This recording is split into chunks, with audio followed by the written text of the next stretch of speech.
नमस्कार मित्रों, क्या आपने कभी सोचा है कि योग केवल व्यायाम नहीं, बल्कि एक प्राचीन जीवन शैली है जो हजारों वर्षों से हमारी संस्कृति का हिस्सा रही है? आज हम आपको ले चलेंगे योग की अद्भुत यात्रा पर, सिंधु घाटी की मोहरों से लेकर अंतरराष्ट्रीय योग दिवस तक। वीडियो शुरू करने से पहले इस वीडियो को लाइक करें, शेयर करें अपने दोस्तों के साथ और सब्सक्राइब करें हमारे चैनल को, ताकि योग और भारतीय विरासत की ये यात्रा कभी न छूटे। तो चलिए आरंभ करते हैं योग का इतिहास और विकास। योग का इतिहास उतना ही प्राचीन है जितना स्वयं भारतीय सभ्यता।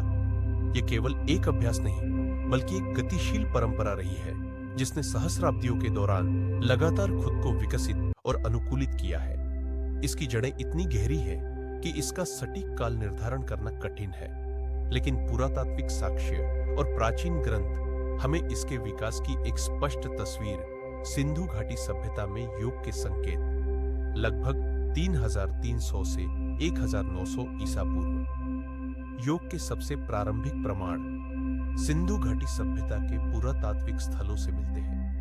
मोहनजोदड़ो और हड़प्पा जैसे शहरों से प्राप्त मोहरों पर बैठी हुई ध्यान मुद्रा में आकृतियां, जिनमें से एक पशुपति सील कहलाती है, अक्सर यौगिक आसन में शिव के आदिम रूप के रूप में पहचानी जाती है। ये आकृतियां इंगित करती है कि ध्यान और योग जैसी प्रथाएं उस समय भी मौजूद थीं और समाज में इनका महत्वपूर्ण स्थान था। यद्यपि इन प्रथाओं का विस्तृत विवरण उपलब्ध नहीं है, ये मोहरें योग के एक प्राचीन और विकसित सांस्कृतिक संदर्भ का संकेत देती है। वैदिक काल में योग लगभग 1500 से 500 ईसा पूर्व। वैदिक काल भारतीय इतिहास का वह समय जब वेदों की रचना हुई, योग के प्रारंभिक दार्शनिक बीजों का पोषण करता है। हालांकि वेदों में योग शब्द उस विशिष्ट अर्थ में उपयोग नहीं होता है जिस अर्थ में हम आज इसे जानते हैं, लेकिन इनमें तपस्या, ध्यान, प्राणायाम, श्वास नियंत्रण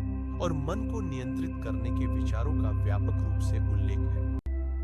ऋग्वेद में विभिन्न देवताओं को एकाग्रता और ध्यान के माध्यम से प्राप्त होने वाली शक्तियों का वर्णन मिलता है। उपनिषद, जो वेदों के अंतिम भाग है और वैदिक दर्शन का सार प्रस्तुत करते हैं, योग के दार्शनिक आधार को और विकसित करते हैं। इनमें आत्मा, व्यक्तिगत आत्मा और ब्रह्म, परम वास्तविकता के मिलन का विचार, इंद्रियों को नियंत्रित करने की आवश्यकता और ध्यान के माध्यम से आत्मज्ञान प्राप्त करने का मार्ग स्पष्ट रूप से वर्णित है। कठोपनिषद और श्वेताश्वतर उपनिषद जैसे ग्रंथ विशेष रूप से योग के सिद्धांतों और अभ्यासों पर प्रकाश डालते हैं, प्रदान करते हैं। पूर्व शास्त्रीय काल, भगवद गीता का योगदान लगभग 500 ईसा पूर्व 200 ईस्वी। यह वह काल है जब योग एक अधिक व्यवस्थित रूप लेने लगा। भगवद गीता महाभारत का एक महत्वपूर्ण हिस्सा योग के विभिन्न मार्गों का विस्तृत वर्णन करती है। गीता में भगवान कृष्ण अर्जुन को कर्म योग, निःस्वार्थ कर्म का योग, ज्ञान योग, ज्ञान का योग और भक्ति योग, भक्ति का योग के बारे में उपदेश देते हैं। यह कर्म के फल से अनासक्त होकर कर्तव्य पालन पर जोर देता है, जो एक यौगिक दृष्टिकोण है। गीता योग को न केवल व्यक्तिगत मुक्ति के मार्ग के रूप में, बल्कि सामाजिक और नैतिक जिम्मेदारी के एक रूप के रूप में भी प्रस्तुत करती है। इसमें मन की स्थिरता और समता पर विशेष बल दिया गया है, जिसे योग का एक मूलभूत सिद्धांत माना जाता है। शास्त्रीय काल, पतंजलि योग सूत्र, लगभग 200 ईस्वी 500 ईस्वी। योग के इतिहास में यह काल अत्यंत महत्वपूर्ण है, क्योंकि इसी दौरान महर्षि पतंजलि ने अपने कालजयी ग्रंथ योग सूत्र की रचना की। यह ग्रंथ योग के दर्शन और अभ्यास को एक व्यवस्थित और संक्षिप्त रूप में प्रस्तुत करता है। पतंजलि ने योग को योग चित्त वृत्ति निरोधक के रूप में परिभाषित किया। योग मन की वृत्तियों, विचारों, भावनाओं का निरोध है।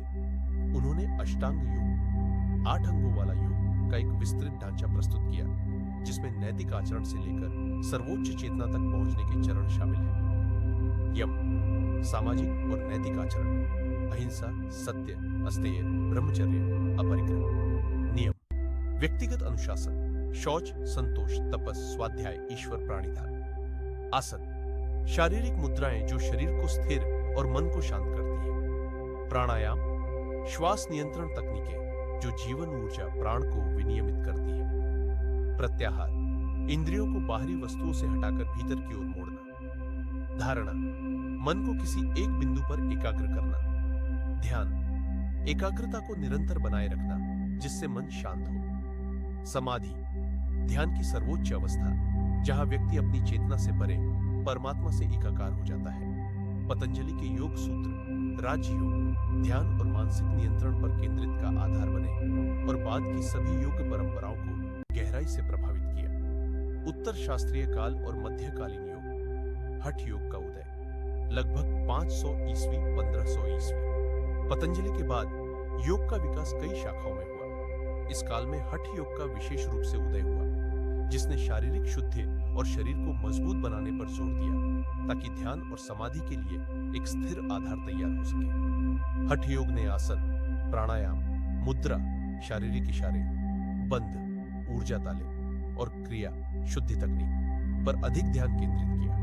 मत्स्येंद्रनाथ और गोरखनाथ जैसे नाथ योगियों को हठ योग के विकास में महत्वपूर्ण माना जाता है। हठ योग प्रदीपिका, घेरंड संहिता और शिव संहिता इस काल के महत्वपूर्ण ग्रंथ हैं जो हठ योग की तकनीकों और दर्शन का विस्तार से वर्णन करते हैं। हठ शब्द ह सूर्य और ठ चंद्रमा से बना है जो शरीर में उपस्थित विरोधी ऊर्जाओं के संतुलन को दर्शाता है। आधुनिक युग में योग का प्रसार 19वीं शताब्दी से वर्तमान 19वीं सदी के अंत और 20वीं सदी की शुरुआत में स्वामी विवेकानंद जैसे आध्यात्मिक नेताओं ने योग और वेदांत के दर्शन को पश्चिमी दुनिया में फैलाना शुरू किया। 1893 में शिकागो में विश्व धर्म संसद में उनके भाषण ने पश्चिमी दुनिया में भारतीय आध्यात्मिकता के प्रति रुचि जगाई। इसके बाद कई योग गुरुओं ने भारत से बाहर यात्रा की और योग को विभिन्न रूपों में प्रस्तुत किया। टी कृष्णमाचार्य, मैसूर, भारत। इन्हें आधुनिक योग का पिता माना जाता है। उन्होंने विन्यास, गतिशील योग और व्यक्तिगत शिक्षण पर जोर दिया। उनके शिष्य जैसे B.K.S. अयंगर, के पट्टाभी जोइस और इंदिरा देवी ने योग को विश्व स्तर पर लोकप्रिय बनाने में महत्वपूर्ण भूमिका निभाई। B.K.S. अयंगर, उन्होंने अयंगर योग विकसित किया जो आसन की सटीकता, संरेखण और प्रॉप्स योग उपकरणों के उपयोग पर केंद्रित है। के पट्टाभी जोइस, उन्होंने अष्टांग विन्यास योग को लोकप्रिय बनाया जो श्वास, उज्जाई, दृष्टि और गतिशील मुद्राओं विन्यास के समन्वय पर आधारित एक चुनौतीपूर्ण और व्यवस्थित अभ्यास है। परमहंस योगानंद अपनी पुस्तक ऑटोबायोग्राफी ऑफ ए योगी और क्रिया योग के माध्यम से पश्चिमी देशों में योग को लोकप्रिय बनाया। स्वामी शिवानंद, ऋषिकेश, भारत। उन्होंने कई योगियों को प्रशिक्षित किया और योग के 5 सिद्धांतों सही आसन, सही श्वास, सही विश्राम, सही आहार और सही विचार ध्यान पर जोर दिया। महर्षि महेश योगी, उन्होंने भावातीत ध्यान ट्रांसेंडेंटल मेडिटेशन TM को लोकप्रिय बनाया जिसने योग के ध्यान पहलू पर विशेष जोर दिया। 20वीं और 21वीं सदी में योग विभिन्न शैलियों और रूपों में विकसित हुआ है जो पश्चिमी शरीर विज्ञान और चिकित्सा पद्धतियों के साथ एकीकृत हुआ है। योग स्टूडियो, ऑनलाइन कक्षाएं और योग के लिए प्रमाणन कार्यक्रम तेजी से लोकप्रिय हुए हैं।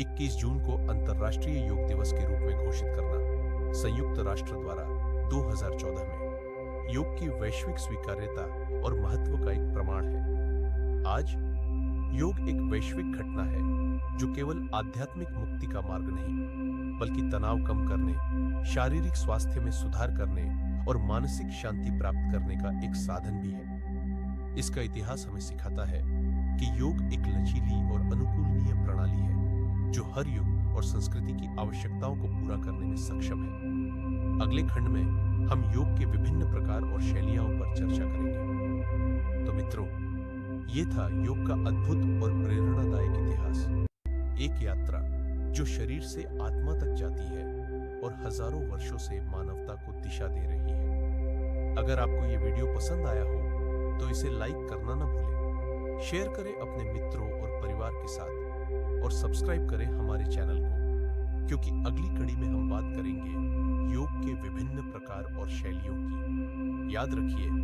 हर सप्ताह एक नई यौगिक यात्रा यहीं आपके अपने चैनल पर। धन्यवाद, नमस्ते और स्वस्थ रहिए, संतुलित रहिए।